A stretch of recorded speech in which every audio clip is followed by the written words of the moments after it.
Very powerful, of course, a historic moment there, but I'll start off by asking, what was the inspiration behind it? What made you want to tell that story? Yeah, I can take that. So, hi everyone. First of all, as well, just wanted to say kudos to, and thanks very much to Hendrik and the team and Kirsty and everyone at the festival. They've done such a fantastic job. It's an incredible array of films, and we're just honoured to be a small part of it, so thanks. And I look forward to seeing all of your but in terms of the inspiration behind the film, I think for me, I was born in the late 90s, so it's sort of, I guess, well past a good sort of decade or so after the Cold War kind of ended and the Berlin Wall collapsed in the late 80s. So I think for my generation, and I'm sure many of you are of my generation in the room, this kind of sense of sort of the Cold War is something as very historical and very almost weirdly kind of thought as being as close to World War II than it is to modern day, even though it was only 35, 40 years ago. I think that was something that sort of drew me to the project, and in the sense of trying to tell a story that we feel and perceive as being so far beyond our kind of collective grasp in terms of collective memory. I just wanted to revive that and that sense of sort of fading memory. I guess from a sort of trying to find a specific story to latch onto, we flew around different ideas, maybe sort of focusing on different sort of fictional accounts. But there's so many great true stories, or not great, in a sense, a horrific true story in this case, that we could latch onto. So, cutting a long story short, we basically sort of worked with the Berlin Wall Foundation in Berlin, and they put us in touch with Karen Gueffroy, who is played by Wendy McKenna in the film, so Chris's mother. And she's still alive and living in Berlin to this day. So obviously that was a huge hurdle for us to come over and get through in order to sort of get the family's permission to make the film. And thankfully they gave us their respective blessings, and we went away and made the film, and hopefully did it justice for them. And so it was kind of just taking it from that, coming at the angle of telling a sort of a true story from the Cold War. And we were so, I think, drawn to Chris's story in the sense because he was one of the last victims, I guess. Yeah. I suppose it makes it even more powerful, especially at the end when you read that. Like, it really hits home. And it is very historically accurate, especially when you see the time and effort you put into the sets, and the costumes and the props. How was that process in pre-production of making sure that you got everything right and you made sure that it was true to the story that you're telling? Yeah, I can say a few words on that, and I can pass it to John, who's our military advisor, maybe just to say a few things. But yeah, we have a huge effort from the sort of production design team, who sadly aren't with us today. A guy called Stephen Bream. He's an absolute master at the craft. He sort of revived East Berlin in Guernsey, where we shot probably 90% of the film, which is quite tricky to recreate a sort of a Soviet society in the Channel Islands. And then we shot sort of 10% of it in and around Berlin itself to get the plate shots and stuff. But yeah, so it's all just credit to the production designers, the production crew, and I guess the wardrobe as well. I mean, the wardrobe team aren't here today, but they did such an incredible job. They had to sort of bid and find authentic NVA border guard fatigues and everything from the costume through to the, I'm going to butcher this, but all the technical equipment they had, so not just the radio phone they carried around, but also the sort of the batons they had, everything through down to the belts. So it's huge detail and huge amount of effort involved. And then obviously on the civilian side with Christian, with Chris, with all the other sort of supporting cast, we had to find sort of that sort of authentic sort of east of the Iron Curtain style kind of clothing and material, because obviously they didn't have, in Western Europe the material was very different. It was very sort of polyester type kind of almost material in the suits and the chef's costumes as well. So trying to find those was incredibly hard for the team, but they managed to do an incredible job. But yeah, John, I don't know if you just want to say a few words. Right. So my connection to the film, I worked in Masters of the Air as a military advisor, or one of them, and I met Darragh whilst he was on boot camp. And last year, Darragh had a connection to this, and I checked out the storyline, and it appealed to me because I served in Berlin with the British Army in 86 and 87. I was also there for a week on holiday when the Berlin Wall came down. So I felt like there was a connection for me there personally. So I contacted Brandon and asked if I could be involved. if you need a military advisor, which he said he did. So when I got to Guernsey for the 3-day shoot, it was mainly making sure the 2 actors that were playing the border guards knew what they were doing with the weapons, safety, getting off the trucks, and especially when they're firing the weapons, make sure they had a bit of kickback, which they would have.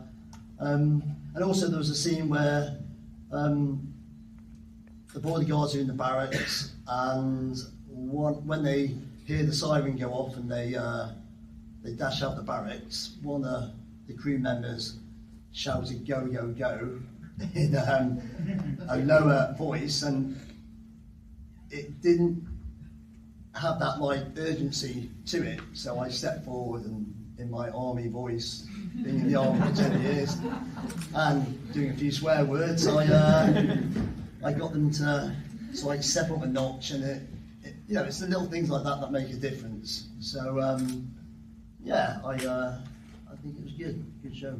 So yeah. Brilliant, that's unbelievable that you were there when the Berlin Wall came down. From an acting perspective, what was it like embodying such historical roles? Yeah, I think it was an interesting experience. Obviously, playing in a different era is always exciting as an actor, whether that's if it's an old period piece or something. But this 1980s, Germany, obviously playing with a different accent, but also trying to get in the headspace of someone who is closed off from the rest of the world. They listen to different music. They were listening to different things on the radio. They had a different understanding of the world.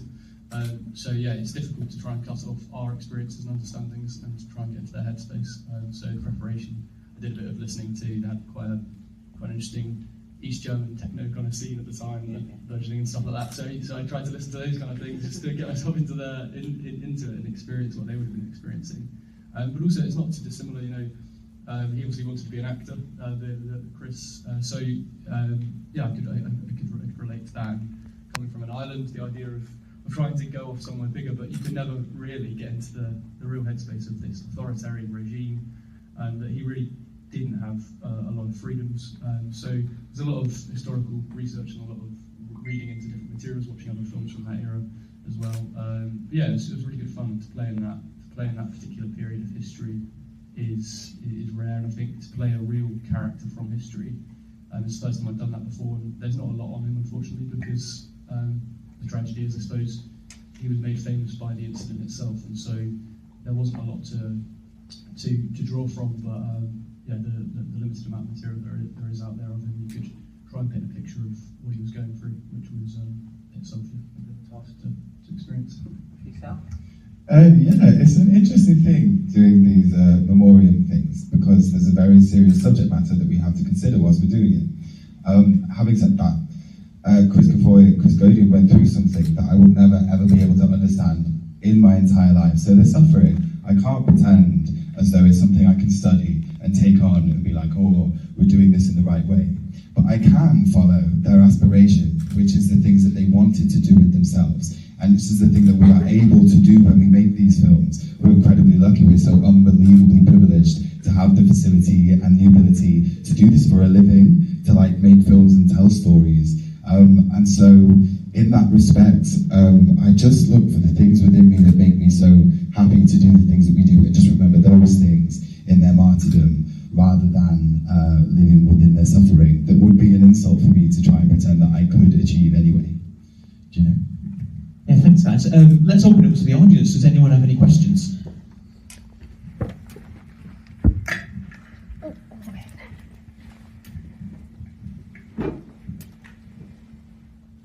Hi, thank you so much. I just wanted to say, I really enjoyed the film. I personally make only period set films, so when anything's not set now, I really enjoy it. What would you say is the most challenging part? Not just about it being period, just in general, the overall production. What did you do to overcome it? I mean, sadly, as I say, our production designer isn't here, and our team who really did the hard work and heavy lifting behind that aren't here. But speaking on their behalf, that was, by far, I think the most difficult thing to pull off. But I think, like you say, the most important, because without it, you don't ground it in that world.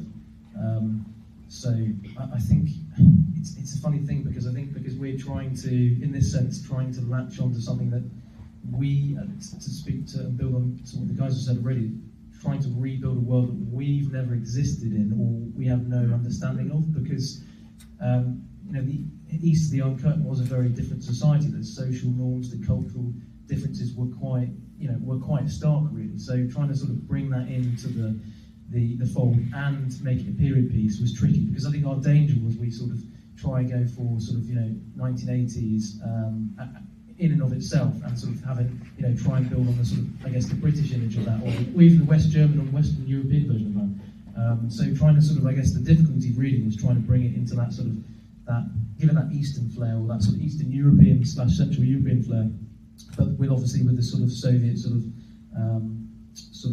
tint to it, because obviously that was the world that we were sort of trying to recreate and sort of paint a picture of.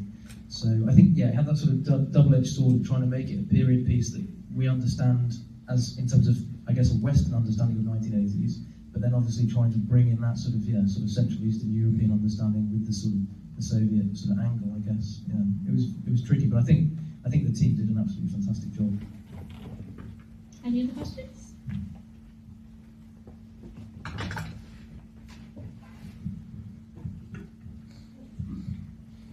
Hi, congratulations, great atmosphere and great film that you got there. I'm just thinking also, I found it very pertinent to stuff that's going on now. So it's interesting because you three guys, the actors and the staff, obviously, it's way beyond your, it's previous to your times. But I was just wondering, in terms of what's happening in the world around us now, how that might have informed your process as you were making, the creative process, and whether there are any connections while you were making the film that you drew on in terms of making the film, and whether you aspire to make any connections, or whether you thought of ways of making connections with what's going on around us in terms of making this historical piece in the times we're living in now. I think there's always it's kind of I guess the knee-jerk response is always to sort of try and say yes, because you want to sort of be relevant and be timely. But I think I would be remiss if I did that and we tried to shoehorn in current affairs and current sort of cultural inflections and points we see in sort of the, I guess, societally, politically, whatever framing you want to sort of put against it. I think we just came at it, and it sounds really artsy, but I think we just came at it from this angle of how we can tell Chris's story without sort of trying to colour or invoke or project our own sort of understanding or beliefs of where the world is currently, where it should be, or any of that sort of, I guess, political, social, whatever you want to call it, bias. So I think there's always, I think it's, the very fact that question comes up, I think, to some extent, is a reflection of us as humans, as a species, because we, you can see it playing out all the time, whether it's political violence, whatever, we have a tendency as a species, like it or loathe it, to be violent and justify violence. And in this case, I think the most horrific part about this story, I think, is that the GDR set out to be, when it was established in '49 in the post-war years, it was established to be a utopia, and it was meant to be a beacon of hope and liberty and a bright future for humanity, or that sort of section of German society. But obviously they were projecting an ideal that was, for the rest of the world. So the fact it descended into a sort of a hellscape of a police state of terrorism, or sort of terror and violence and political and social violence is shocking. And it just shows how I think, to sort of bring it to your point, I think it just shows there is definitely a sort of a through line in terms of how do we learn from what we see so often. And I think it's back to the point, this wasn't that long ago, this was 35, 40 years ago. And how do we sort of try and step around it as a society to sort of not just step right into the same mistakes that so many of our forebears just seem to have done throughout history so avidly. But I don't know if I've got a couple of this. I'm there with you. This doesn't exist without politics. There is no art without politics. There's barely anything without politics. And whilst our film talks about the Cold War and fascism then, the idea is the same now. It's fascism now. And so yes, I'm absolutely with you there, as everything we do is joy is an act of resistance. I can't call this suffering, but not suffering as an act of resistance. It is absolutely the same themes and the geography is different, the people are different, but the language and the rhetoric and the ideal in the end for a lot of the people that are in charge is the same. And so, we're looking around now at things happening outside hotels, and I remember learning about it when I was a kid, the rise of fascism, and it was all, how on earth could this happen? Who were these people? Surely if these people were running around in the streets, everybody would be shouting them down and going, no, this is wrong. And then slowly it creeps in over the last however many years to a point at which we're all very used to this now. And instead of being like, who are these people? It's like, there they are, they're crazy, and they're there. And so it is absolutely massively important to me. It's not all the time as an actor that you get to choose to do projects that have voice, or voice that you align with, or voice that's so strong, so pertinent. But when the opportunity is there, it's a real joy to go, yes, I'm going to make a fucking film about it. Fuck you all. What a note to end it on. That is all we've got time for. Marcus? Yeah, let's give a round of applause.